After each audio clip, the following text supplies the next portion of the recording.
Hai teman Amex, ketemu lagi tentunya di podcast kita yang seru abis dan selalu menghadirkan tentunya narasumber yang saik juga alias asik. Nah, kalau ngomongin toko yang satu ini sudah dilantik pada 24 Mei 2022 sebagai PJS atau PJ Bupati Kabupaten Buru.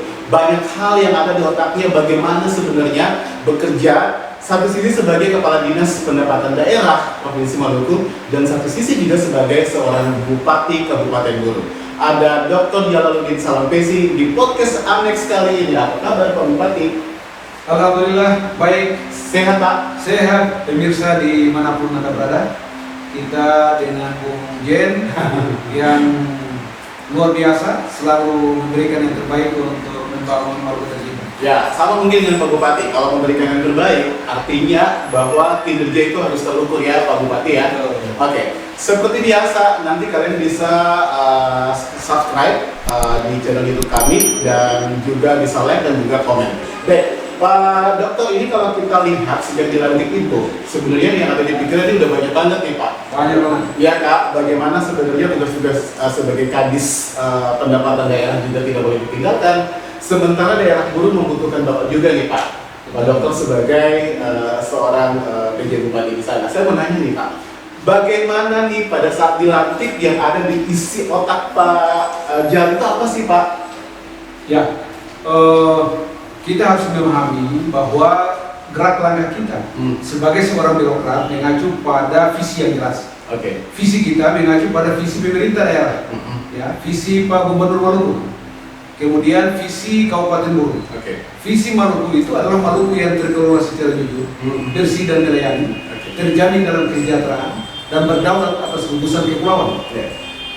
Kemudian visi Kabupaten Buru itu adalah terwujudnya Buru yang maju, mandiri, sejahtera dan berkeadilan. Kedua visi ini memiliki koneksi yang luar biasa, memiliki keteraturan dalam ruang lingkup visi untuk mewujudkan misi yang saya sebutkan tadi. Dalam kaitannya dengan itu, Pak Gubernur memerintahkan kepada kita sebagai amanat dari keputusan Menteri Dalam Negeri untuk memberikan yang terbaik kepada pemerintah, khususnya masyarakat dalam pelayanan-pelayanan pembangunan. Dalam kaitannya dengan itu, keberadaan kita selaku Kepala Badan Pendapatan Daerah Provinsi Maluku tetap mengacu pada aturan perundang-undangan yang ada, dengan aturan intinya adalah Undang-Undang 28 2009 yang kemudian sementara berproses untuk mewujudkan Undang-Undang 1 2022 tentang hubungan antara keuangan pemerintah pusat dan daerah. Dalam kaitannya dengan spesifikasi tugas dan tanggung jawab kita, maka kami mencoba untuk mengkombinasikan berbagai metode implementasi program pembangunan. Dunia sekarang sudah canggih.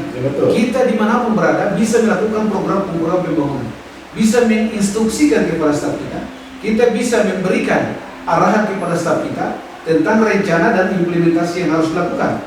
Tugas kita lakukan dalam waktu dan metode yang harusnya bisa terimplementasi dengan baik di zaman sekarang ini. Pak Gubernur biasa bilang sekarang zaman now, ya. Dengan demikian, maka apa sih yang susah dalam mewujudkan sebuah ide atau gagasan? Merujuk pada itu, maka selalu saya informasikan, saya sampaikan, saya perintahkan.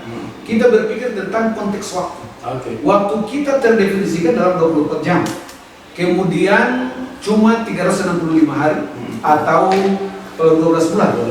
Ukuran-ukuran pembangunan yang tertuang di dalam rencana pembangunan itu sangat jelas.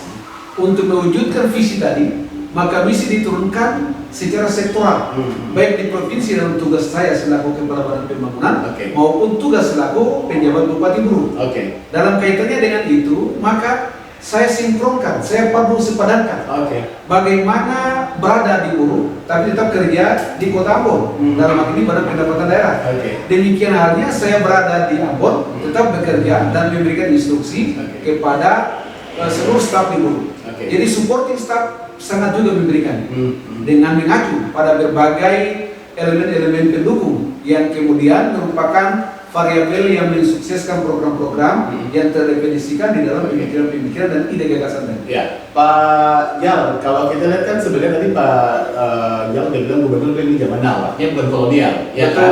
Semua apapun dilakukan ini harus adaptasi dengan kekinian seperti sekarang. Setuju. Termasuk juga kalau saya balik lagi ke tugas-tugas Pak Jal sendiri sebagai Kepala Badan Pendapatan, Ya. termasuk dengan retribusi nih Pak. Betul. Artinya orang sekarang di rumah tinggal langsung handphone, bayar-bayar segala macam, Ya. retribusinya dipungut lewat itu juga sebenarnya. Ya kan, Setuju. mereka bisa membayar, transaksi dan sebagainya. Sejauh ini penggunaan teknologi untuk di badan pendapatan sendiri seperti apa Pak Jan? Ini pertanyaan yang menarik. Kita dalam kaitannya dengan tugas-tugas pendapatan sudah merancang beberapa inovasi, yakni ada baraki sabun, baca cerita sambil minum air puraka. Baca Itu ada ini namanya ya Pak Jan ya? Oh ya, kita mencoba untuk memberikan ruang terhadap ide dan gagasan untuk teman-teman dalam rangka mendorong peningkatan retribusi. Jadi baraki sabun tadi adalah upaya untuk bagaimana memanfaatkan teknologi sambil kita bercerita dimanapun kita berada, dan setelah itu kita coba duduk bersama minum air puraka di kantor badan pendapatan daerah. Oh, luar biasa Pak. Untuk menuangkan ide-ide itu, maka alhamdulillah pendapatan sangat luar biasa. Sampai di hari ini, saya baru mencoba melihat data-data terkini. Seluruh total pendapatan di paruh waktu 2022 ini sudah 52%. Artinya kita sudah melampaui target dari paruh waktu 6 bulan berjalan. Dalam kaitannya dengan itu, kontribusi retribusi itu sudah 49 hampir 50%. Itu artinya semua elemen retribusi bergerak bergerak memberikan ruang di mana OPD bergeliat. Jadi dalam kesempatan ini saya juga berterima kasih atas instruksi Pak Gubernur, kami mendorong inovasi, OPD bergerak bersama dengan Badan Pendapatan Daerah, maka sektor-sektor bergeliat. Nah, inilah yang kemudian memberikan dampak terhadap pertumbuhan ekonomi yang triwulan 2 ini, ya, menurut triwulan 3 ini sudah sangat luar biasa. Trennya positif ya Pak. Ya, sangat signifikan. Betul. Pak Jan, jadi ini aplikasinya tadi namanya ini luar biasa, keren Pak ya. Baraki sabun. Kemudian untuk Samsat itu sama tukel. Sama tukel. Ya. Ini nyentuh banget nih Pak sama zaman sekarang ya. Betul. Jangan tukel di mana-mana, tapi tukel sambil membayar pajak. Nah, itu dia. Nah, ini aplikasinya sudah bisa di-download kapan? Gratiskah? Apa memang ini sekaligus ini kita sosialisasi nih ke teman-teman Ames yang lagi menonton acara kita nih, Pak Jan? Ya, kita punya website www.maluku.go.id.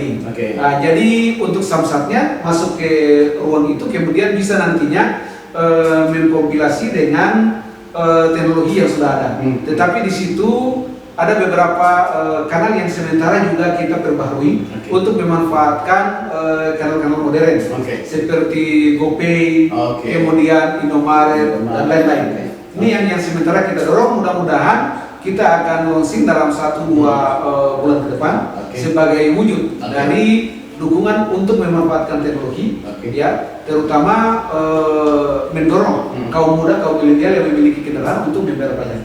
Nah saya mau balik lagi nih Pak Jan. Pak Jan, ini kalau tren ini semakin naik karena memang kita melihat bahwa ini semakin kesini sebenarnya target juga lebih utamakan Pak Jal ya. Betul. Pak Jal sendiri ini di seluruh OPD Pak, menurut pembayar retribusi ini terbaik ini siapa nih Pak? Ini pertanyaan yang sangat spesifik yang perlu menjadi perhatian. Jadi dalam kaitannya dengan itu, kami memberikan penghargaan. Penghargaan, sertifikat ditandatangani oleh Pak Gubernur di rapat-rapat retribusi, itu kami langsung bagikan. Jadi di tahun ini, ya, tahun kemarin itu ada 13 OPD terbaik. Di antaranya beberapa pencapaian target yang melampaui. Seperti Dinas Perikanan, ya, kemudian SPMA, Balai Diklat Pertanian, kemudian beberapa OPD lain yang secara spesifik memberikan dukungan dalam kaitannya dengan retribusi. Artinya bahwa ini sebenarnya sinergitas juga dibutuhkan ya. Harus. Ya. dalam dunia sekarang sistem bermain. Sistem itu bukan berarti kita harus berjalan sendiri, tetapi semua ini mengimprovisasi diri. Oke, kolaborasi itu penting sebenarnya. Sangat penting. Kolaborasi, sinergi, komunikasi, kemudian koordinasi. Oke, baik. Sekarang saya mau bergeser sedikit nih Pak. Kita ke Pulau Buru dulu. Ya. Ini saat dilantik, ini artinya bahwa ini ada perubahan yang harus memang dilakukan oleh Pak Jal selaku pejabat bupati di sana Pak. Ini kan birokrasi, pelayanan publik, ini kita melihat ini masih menjadi kendala sebenarnya dari catatan-catatan yang kami punya Pak di pemerintahan sebelumnya. Bagaimana Pak Jal bisa dalam waktu 1 tahun ke depan ini Pak?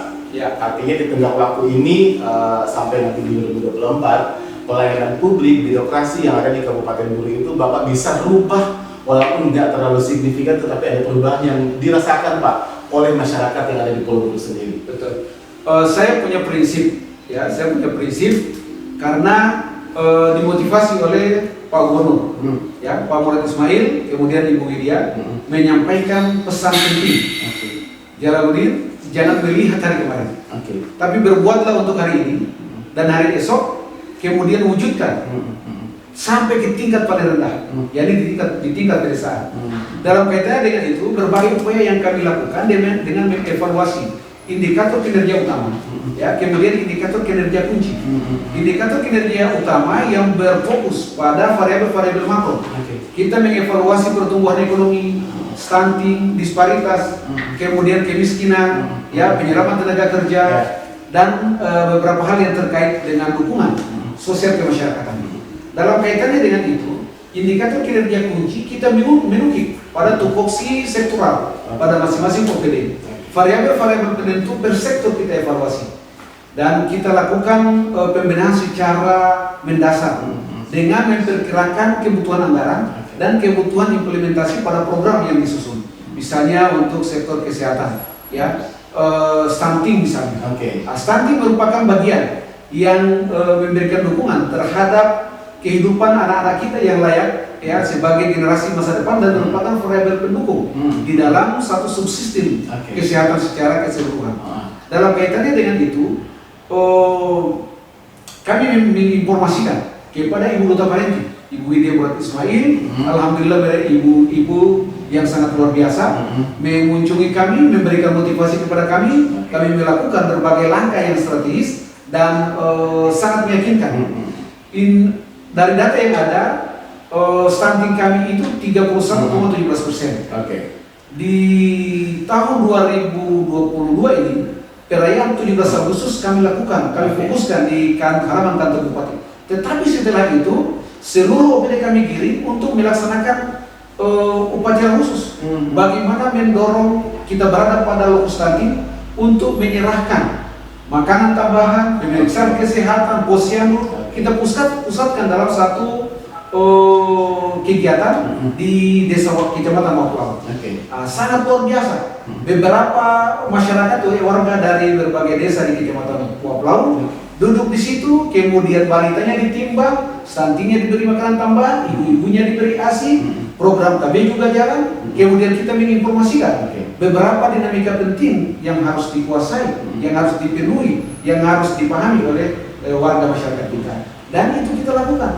Kemudian kita memberikan penghargaan kepada para guru, memberikan penghargaan kepada tenaga kesehatan yang sudah mengabdi lebih dari 30 tahun di wilayah-wilayah pedalaman Kabupaten Buru, di wilayah-wilayah terjauh yang sudah dijangkau. Langkah-langkah inilah yang kemudian kita dorong sebagai bentuk untuk memotivasi masyarakat kita dalam pengabdiannya kepada masyarakat untuk sektoral tadi kita dorong sehingga dia berubah. Nah, saya yakin langkah ini tetap menjadi bagian. Dan namun sebelum itu, rangkaian dari proses untuk percepatan penurunan stunting atau kata Ibu Widya Murad bahwa potong stunting itu kita lakukan dengan memanfaatkan pekarangan. Jadi tanaman-tanaman apa istilahnya, pemanfaatan pekarangan rumah untuk beberapa tanaman-tanaman khusus yang berfungsi untuk mendorong gizi masyarakat, terutama ibu-ibu hamil dan anak-anak. Itu kita lakukan. Kemudian kita kompilasi, ya, dengan beberapa kegiatan-kegiatan yang dilakukan seperti kegiatan pembagian bantuan PKH, program keluarga harapan, ya kita dorong dengan upaya-upaya untuk pembangunan infrastruktur pada lokus-lokus stunting. Ya, kemudian bagaimana kita mencoba memecah dinamika persoalan yang kita rekrut dari informasi-informasi di tengah-tengah masyarakat, misalnya sistem jaringan rantai dingin untuk sistem perikanan yang terpadu. Ini semuanya kita dorong. Kemudian pertanian juga kita dorong dalam upaya-upaya untuk bagaimana memaksimalkan petani sehingga mereka sadar bahwa apa yang mereka lakukan harus melalui prosedur yang betul. Kemudian mereka harus memperhatikan keluarganya dan langkah-langkah terukur itu akan bisa memberikan dukungan terhadap pertumbuhan ekonomi, percepatan penurunan kemiskinan, penyerapan tenaga kerja, mengurangi disparitas antar penduduk maupun koefisien Gini, ya, pendapatan masyarakat. Inilah yang kemudian merupakan bagian yang menjadi penerus utama untuk pembangunan buruh ke depan. Artinya bahwa pagi ini kan tidak bisa jalan sendiri tanpa juga melibatkan stakeholder, mungkin masyarakat, dan juga didukung oleh teman-teman yang ada di legislatif ya Pak ya, seperti ya di Kabupaten Buru itu sendiri. Nah, Pak Jan tadi ngomong soal beberapa bidang yang memang menjadi prioritas Pak Jan sendiri selaku pejabat bupati di sana. Misalnya tadi saya tertarik nih Pak, Ibu Widya selaku duta stunting ini sudah kemana-mana, akhirnya keburu juga melaksanakan program itu, dan tujuannya sebenarnya adalah bagaimana peningkatan sumber daya manusia yang unggul itu di Pulau Buru ya Pak. Betul. Ini efeknya luar biasa Pak, karena kalau masyarakatnya sehat, dia bisa menjalankan semua aktivitas dengan baik. Itu satu. Yang kedua tadi Pak Jan juga menyinggung soal yang namanya pertanian. Nah ini saya tertarik nih Pak. Ya. Dari dulu kita tahu bahwa Buru adalah lumbung padi nasional. Lumbung pangan nasional. Lumbung pangan nasional seperti itu. Komoditi strategis yakni padi. Ya, dan Pak SBY juga waktu masih menjadi presiden sempat datang ke sana untuk panen raya nih Pak. Saya sempat ikut juga waktu itu. Nah, bagaimana mengembalikan lagi citra Buru nih Pak sebagai sentra pangan, dalam hal ini adalah padi, sehingga kalau dibilang ya untuk pemenuhan beras atau katakanlah tadi misalnya sembako dalam hal ini beras, ini kita swasembada. Maluku juga nggak bisa sebenarnya. Setuju. Bagaimana nih Pak prioritas untuk bidang pertanian sendiri Pak ya? Ini menarik. Dalam konteks penataan ruang itu Kabupaten Buru ya ditetapkan sebagai lumbung pangan nasional khusus untuk Indonesia Timur. Setelah saya mengevaluasi berbagai upaya yang dilakukan, ternyata langkah-langkah sudah menuju ke situ.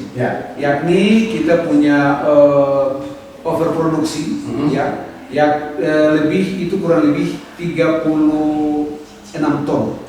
Jadi 36 ton itu produksi padi kita itu lebih, dan kita mencoba untuk kerjasamakan dengan Buru Selatan. Ya, saya juga sudah bicara dengan Ibu Bupati untuk bagaimana memanfaatkan kelebihan produksi sehingga bisa disalurkan untuk dijual di sana. Beberapa waktu yang lalu juga kita sudah melakukan ekspor antar kabupaten. Kita kurang lebih 15 ton diekspor ke Maluku Tenggara untuk dijual belikan di sana. Saya juga sudah berkomunikasi dengan Bupati Bobong ya, untuk merintis kerjasama dalam rangka memanfaatkan potensi-potensi yang ada di Kabupaten Buru. Dalam perencanaan itu, saya sudah merencanakan bagaimana mencoba mengelola kawasan pulau. Jadi saya sudah berbicara juga dengan Ibu Bupati ya, untuk merencanakan Pulau Buru yang luasnya 9.600 km persegi dari berbagai aspek. Kita tahu bersama bahwa salah satu kawasan hutan yang pengelolaannya sangat terbaik, ya terbaik di Indonesia untuk pemanfaatan hutan hujan tropis itu adalah di Buru. Sudah lebih dari 40 tahun pengelolaan HPH di sana. Namun secara existing kondisinya harus dievaluasi. Ya, 44 tahun memberikan ruang yang cukup terhadap lahan-lahan yang berdampak terhadap kritisnya lahan di wilayah pegunungan, dan berkaitan dengan ketersediaan pangan tadi, maka pengelolaan kawasan Buru harus betul-betul diperhatikan. Kami juga di beberapa tahun terakhir mendapatkan hal yang luar biasa dengan dibangunnya bendungan Wayang. Nah, sekarang ini sementara dalam proses pembangunan kurang lebih sudah 30%. Nah, kaitannya dengan menjaga stabilitas bentang alam yang ada, maka ukuran-ukuran yang kami lakukan adalah melihat mengalirnya das ya dari aliran sungai yang ada, dan beberapa tahun terakhir sangat berimplikasi buruk terhadap wilayah-wilayah kita. Banjir yang kadang tidak terkendali, kemudian hujan di wilayah pegunungan berdampak pada wilayah hilir, terutama daerah aliran sungai kami yang mengairi wilayah persawahan, ya irigasi rusak dan beberapa hal yang membutuhkan perhatian khusus ke depan. Jadi aspek itulah yang mendorong kami harus melakukan satu kerjasama dengan Kabupaten Buru Selatan untuk menata. Jadi tata ruang Pulau Buru akan kami coba dorong untuk dikerjasamakan dengan Buru Selatan dan diusulkan ke Kementerian Tata Ruang. Nah, itu adalah program-program yang akan saya rintis besarannya. Tapi turunan daripada itu, bagaimana mencoba untuk merancang secara fungsional kawasan kami itu dibagi atas lahan basah, lahan kering. Jadi beberapa kawasan yang kemudian memproduksi tanaman-tanaman keras ya seperti kelapa, cengkeh, pala dan lain-lain, itu semua tersedia di sana. Kemudian lahan basah untuk hortikultura, kemudian padi ya, dan beberapa buah-buahan yang mengikuti itu juga kita dorong dalam pengelolaan kawasan secara terpadu, sayur mayur ya dan lain-lain. Nah, kaitannya dengan bagaimana mencoba untuk swasembada di sana, kata swasembada kita udah punya. Jadi ketika kabupaten lain di Maluku berbicara swasembada, kami menikmati hari swasembada dengan membuktikan tadi kami sudah melakukan ekspor ya walaupun lokal ke Maluku Tenggara, ke Kabupaten Buru Selatan dan wilayah-wilayah lain. Nah, dalam kaitan dengan itu, kunjungan Pak Gubernur kemarin dalam rangka penanaman ya padi jenis IP 400 dalam kaitannya dengan ketahanan pangan lokal ya, kami juga mendorong Hotong, namun beliau menginginkan agar satu sistem mekanisme yang memberikan ruang terhadap interaksi masyarakat penuh terhadap pengelolaan lahan-lahan sawah yang ada. Inilah yang kemudian kami mendorong untuk Dinas Pertanian, walaupun ada mekanisasi, tetapi masyarakat harus betul-betul berpartisipasi. Nah, di dalam kaitannya dengan itu, karena produksi kita sekarang ini kita berharap dengan cuaca yang tidak menentu seperti ini kan sangat berpengaruh terhadap dinamika yang ada. Artinya bahwa begini Pak, kalau tadi Bapak bilang, Pak Jal bilang bahwa ini kalau sembada kita sudah punya, artinya sudah punya nama nih Pak. Tinggal bagaimana sebenarnya ini bisa lebih dikolaborasikan lagi, lebih inovasinya lebih baik lagi, agar yang namanya buruh sebagai memang sentra pangan itu memang benar-benar nyata Pak ya. Betul. Jadi kami memiliki filosofi ya, filosofi lestari. Lestari itu ikat kepala batik ya, yang diikatkan kepada seluruh warga, terutama kaum pria, tua maupun muda. Dengan filosofi itu selalu saya ingatkan bahwa memakai kain lestari berarti filosofi di kepala, filosofi di hati, lestari di kepala, lestari di hati, lestari di tindakan. Sehingga mengelola alam yang ada secara lestari, mendorong terwujudnya ketahanan pangan harus secara lestari. Kemudian mengamalkan atau menjalankan perintah pimpinan, ya, perintah Ibu Media, perintah Pak Gubernur untuk bagaimana mendorong swasembada, mendorong potong pelestunting, mendorong literasi yang baik. Itu harus betul-betul secara lestari. Kemudian kami memiliki satu moto, Retemena Barasehi. Retemena Barasehi itu artinya maju terus pantang-pantang. Dalam kaitannya dengan itu, program-program harus tersusun secara rapi. Program-program harus tersusun ya untuk mewujudkan buruh ya yang maju mandiri, kemudian sejahtera berkeadilan, harus secara lestari, harus secara Retemena Barasehi, sehingga mengkompilasi seluruh produk secara filosofis yang kemudian existingnya ya elemen-elemennya didukung oleh semangat yang ada, dan kemudian mendorong seluruh sektor yang ada. Kami juga sangat terbantukan oleh mekanisme perbankan yang ada. Jadi sistem perbankan yang ada, Bank Maluku misalnya, kemudian Bank Modern, Bank BRI, BNI, Mandiri, semuanya Bank memberikan pemerintah kontribusi. dalam hal ini ya Pak Ya. Ajal ya. Bank pemerintah memberikan kontribusi ke situ. Oke. Dan kami sangat bersyukur bahwa masyarakat di sana dia plural, ya, dia majemuk, tetapi memiliki ketahanan yang luar biasa, saling memahami, ya, saling orang Ambon bilang baku gendong, ya, baku dukung, ya. Namun ada beberapa konteks yang perlu kita sentuh dari aspek budaya, ya. Budaya yang bagus ini kadang-kadang ada fitnah juga, ya, yang kemudian harus betul-betul kita sentuh lurah masyarakat untuk bersama-sama dengan pemerintah berjalan mewujudkan visi tadi. Pak Ajal punya tugas banyak banget ya Pak ya. Banyak banget. Oke, terakhir nih Pak, the last question. 10 tahun lagi ke depan, seorang Dr. Jalaluddin Salampesi itu seperti apa? Kuasa Allah pada masing-masing individu itu sudah ditakdirkan. Namun ada firman, ya, yang menyatakan bahwa Allah tidak akan merubah nasib suatu kaum apabila kaum itu tidak merubahnya sendiri. Dalam konteks individu, ya, kita harus berpikir lebih positif. Bagaimana memilih diri sendiri untuk berbuat sesuatu yang lebih baik dan bagaimana untuk masyarakat. Dalam kaitannya dengan itu, kita berada pada garis di mana birokrasi menjadi pilihan-pilihan hidup kita.